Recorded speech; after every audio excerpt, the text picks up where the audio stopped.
같아요. 앞뒤적으로 한번 인사하실까요? 그래도 감사합시다.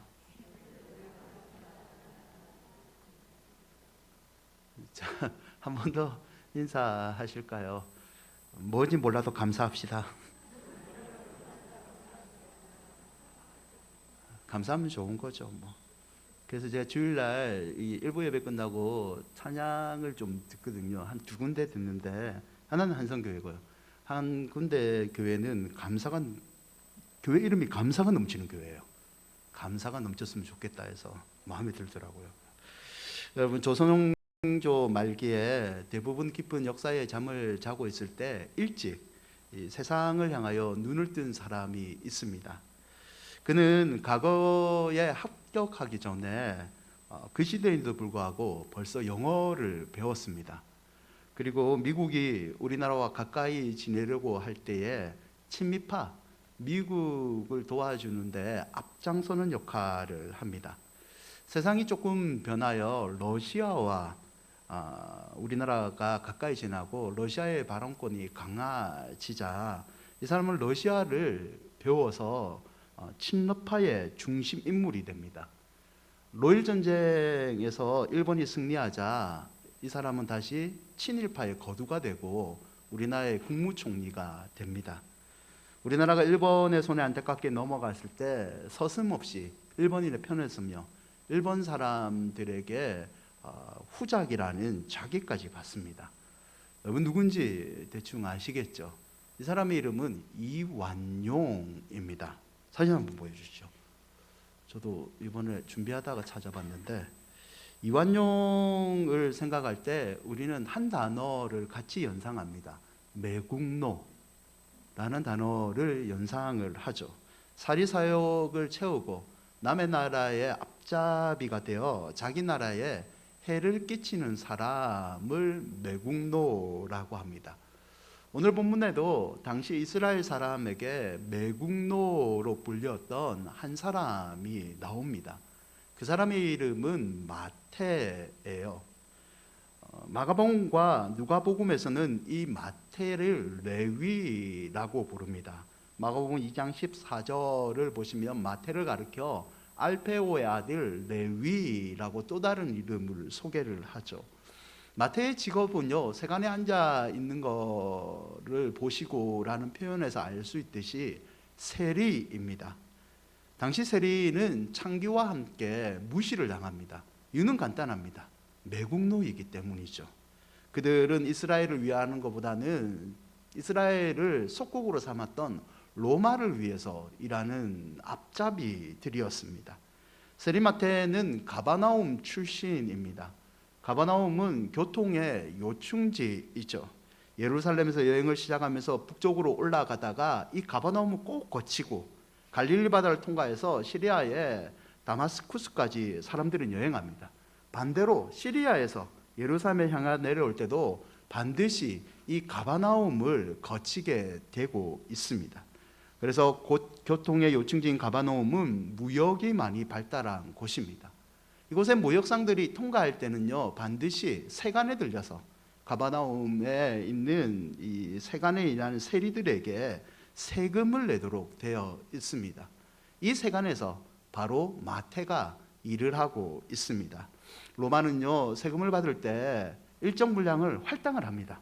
그리고 할당한 다음에 나머지 세금을 징수하는 권리를요, 그 사람들에게 입찰을 붙이고 최고 입찰자가 그 세금을 거둘 수 있는 권리를 사게 됩니다. 사는 사람은요, 할당된 세액은 로마의 연말에 넘기면 되니까 나머지는 백성들의 세금을 할당 이상으로 더 징수하여 자기의 이익을 채우고 있었습니다.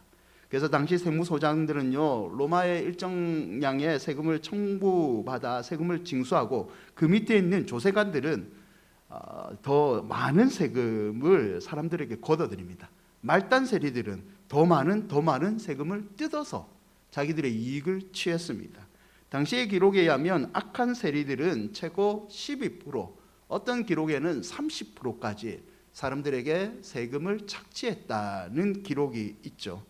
이런 세리의 착취 때문에 사람들은 세리를 혐오했습니다.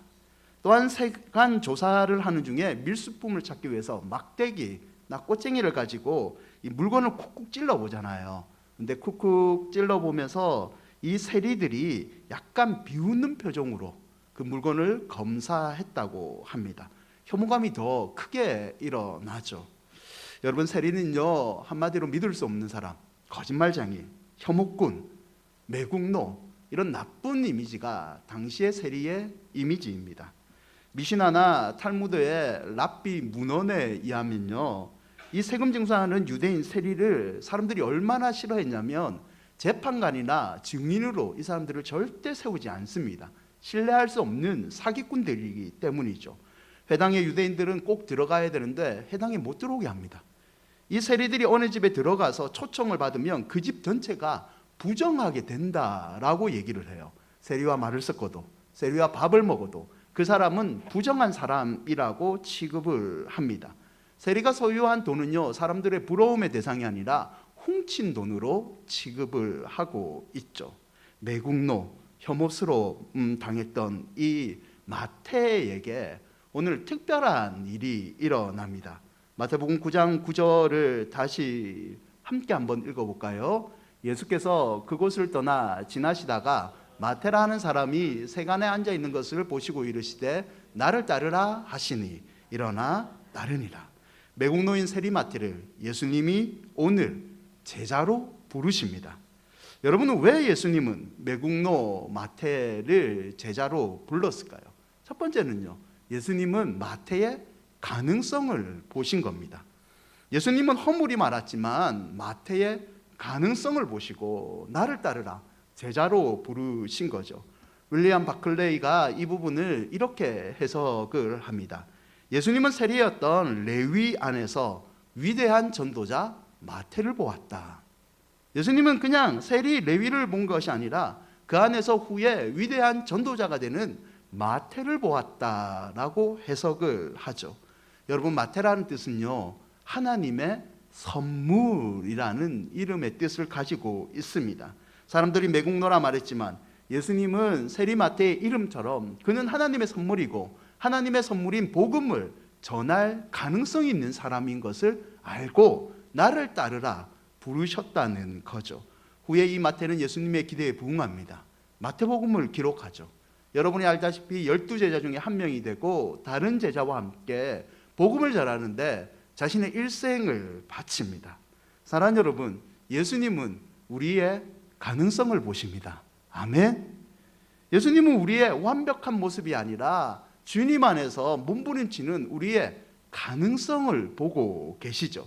그래서 우리가 우리 자신을 성급하게 평가해서는 안 됩니다.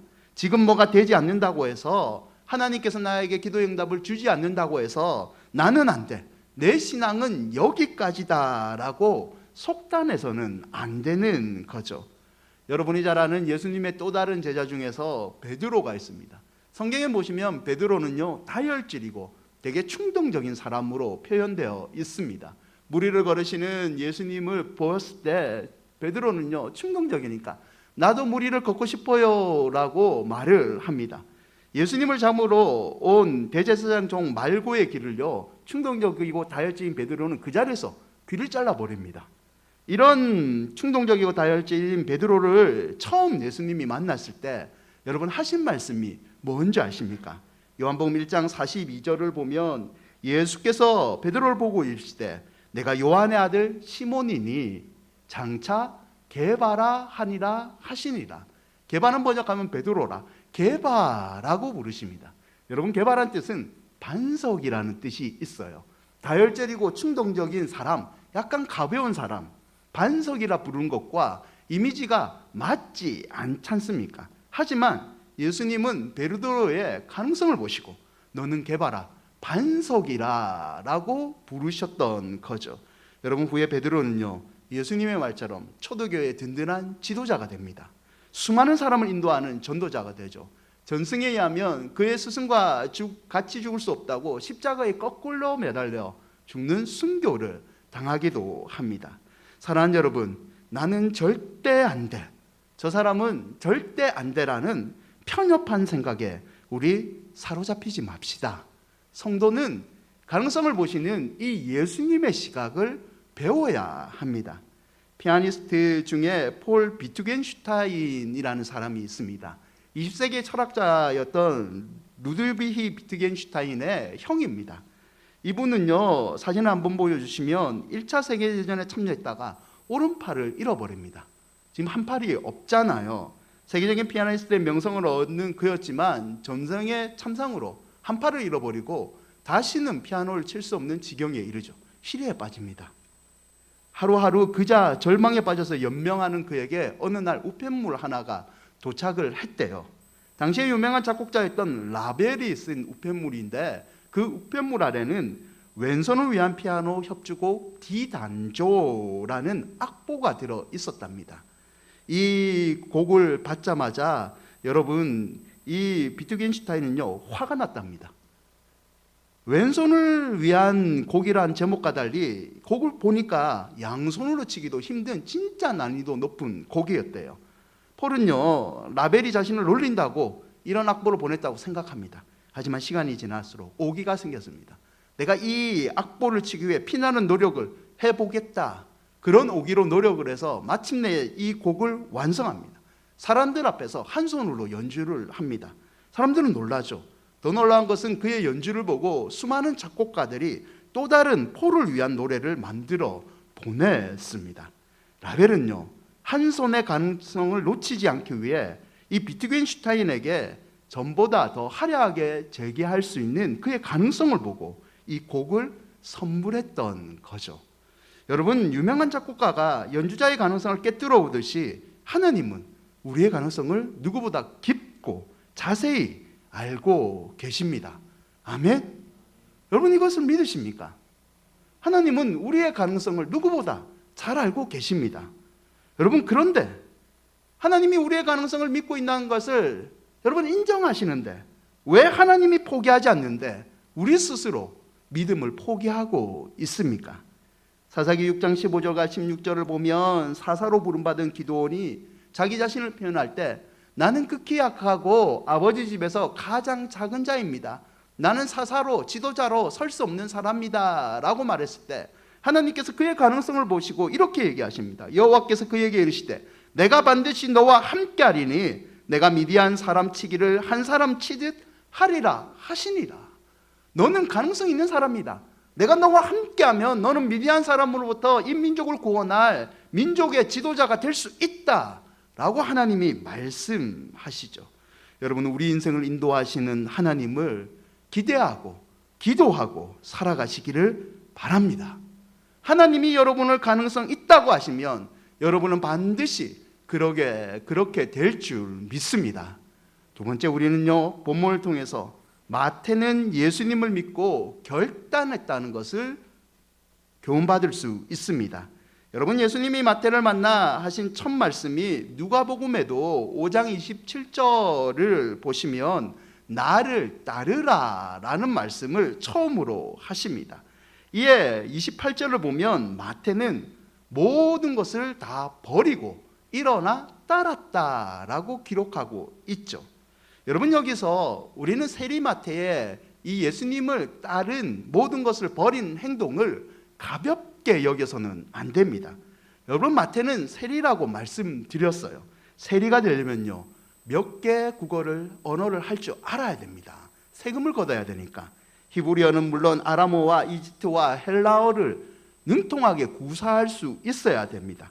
세리는요, 세율을 계산해야 하기 때문에 시험을 치러야 되고요, 공부도 많이 해야 됩니다.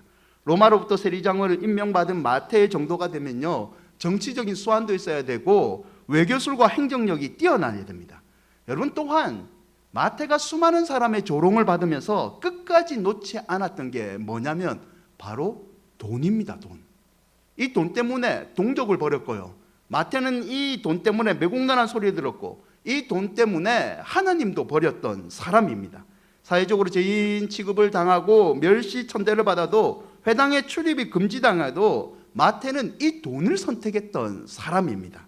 그러던 어느 날 예수님이 지나가시면서 세간에 들리면서 마태복음 9장 9절을 다시 보시면 나를 따르라 라는 이 한마디를 던집니다. 여러분, 나를 따르라 라는 말은요, 당시 랍비들이 사용했던 너는 내 제자가 되라는 수거입니다. 그냥 나 한번 와, 내 구경 와, 내 강연 한번 들어봐, 이런 수준이 아니라 네 인생의 모든 것을 다 버리고 내가 시키는 것만 해라, 네 인생은 나를 위해 바쳐라 라는 뜻을 가지고 있죠. 마태는 지금까지 돈을 쫓는 삶을 살았습니다. 돈을 벌기 위해 모든 것을 버렸습니다. 하지만 이제는 돈을 벌기 위해서 사는 것이 아니라 예수님을 위해 사는 인생을 여러분 선택한 것입니다. 결단이죠, 결단. 여러분 생각해 보면 베드로, 안드레는 어부였습니다. 이들도 예수님을 쫓아 따라갔죠. 배와 그물을 버리고 따랐습니다. 그러나 이들의 배와 그물은요, 언제든지 돌아가서 다시 고기를 잡을 수 있는 여지가 있는 겁니다. 실제로 십자가 사건 이후에 베드로가 어떻게 합니까? 고향으로 낙향해서 고기잡이를 다시 시작합니다. 하지만 마태는 그럴 수가 없습니다. 쌓아놨던 직책, 돈 다 버리고 왔기 때문에 돌아갈 곳이 없었죠. 나를 따르라는 말씀하신 예수님을 위해 마태는 믿음으로 자신의 모든 것을 여러분 버렸습니다. 여러분 믿음이라는 것은요, 결단하는 겁니다. 믿음은 말로 끝나는 것이 아니라 행동으로 변화를 추구하는 결단이라는 것을 잊지 마시기 바랍니다. 히브리서 12장 1절인데요. 함께 한번 읽어볼까요? 이러므로 우리에게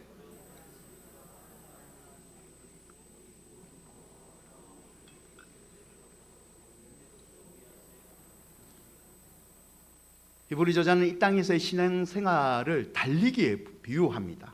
당시의 고대 경기장에는요, 수많은 관중들이 들어옵니다. 근데 그 관중들은 대부분 남자들이에요.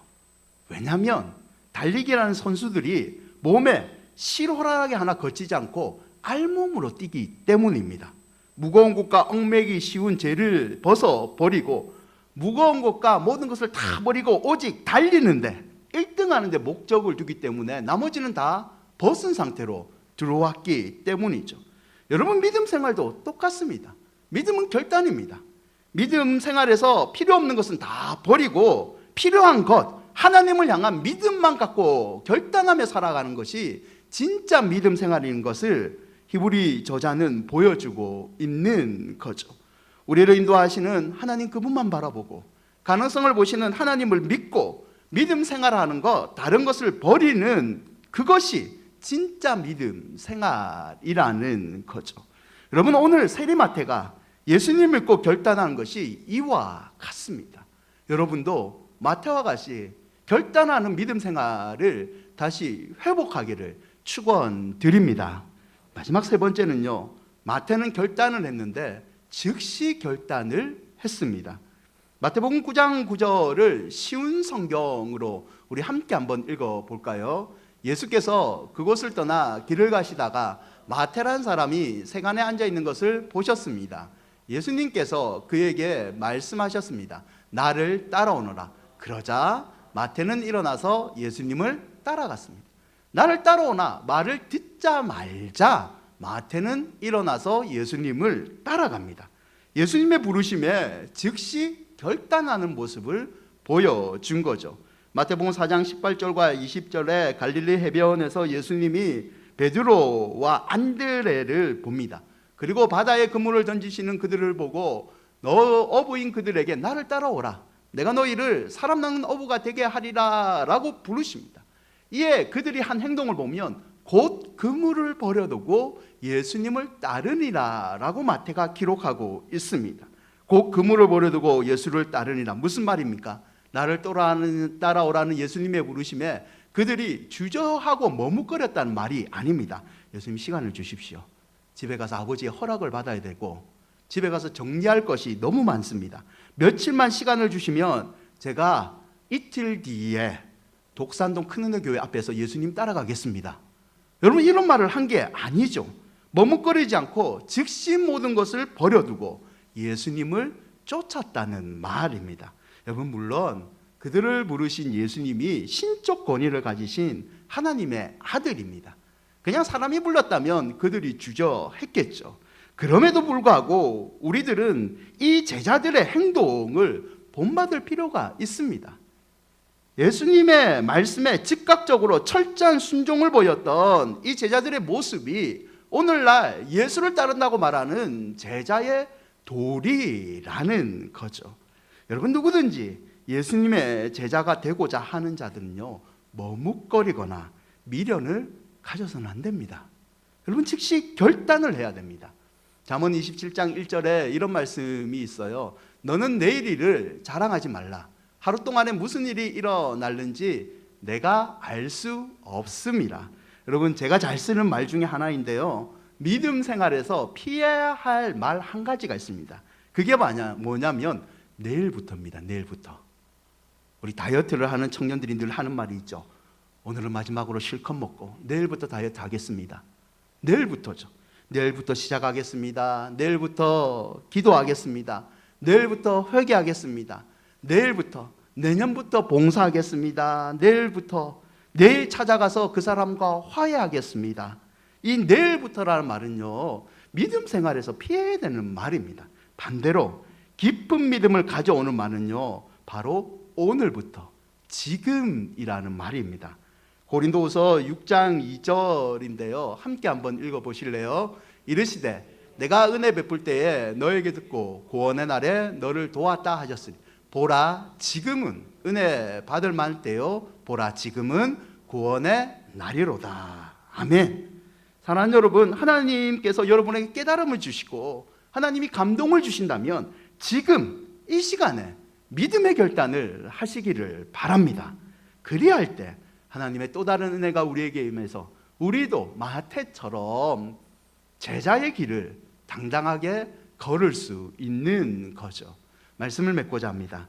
영국의 영적 대각성 운동을 이끈 조나단 에드워드가 매일같이 반복해서 결심하는 5가지 항목이 있었대요.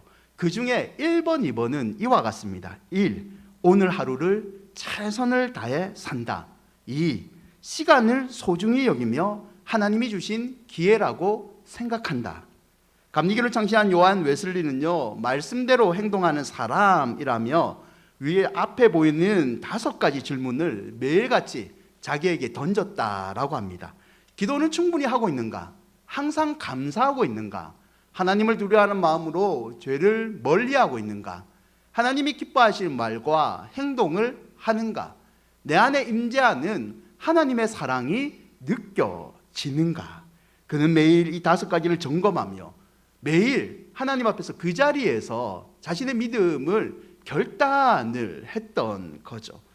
여러분, 세상을 살아가는 동안 구원받은 성도라 하더라도요, 우리에게 유혹은 끊임없이 찾아옵니다. 목사인 저에게도 유혹은 끊임없이 찾아옵니다. 나를 따르라, 즉시 일어나 쫓았던 마태의 행동이 오늘날 저와 여러분에게 필요합니다. 마태처럼 가능성을 보시는 예수님을 믿고 즉시 결단하여 제자가 되는 여러분이 되시기를 축원드립니다. 여러분, 하나님은 모든 영역의 주인이십니다. 하나님은 즉시 결단한 자를 반드시 축복해 주십니다. 여러분, 이 진리를 믿는다면 입으로만 결단하지 마시고 내가 정해놓은 것만 결단하지 마시고 모든 것을 결단하는 참된 제자가 되시기를 바랍니다.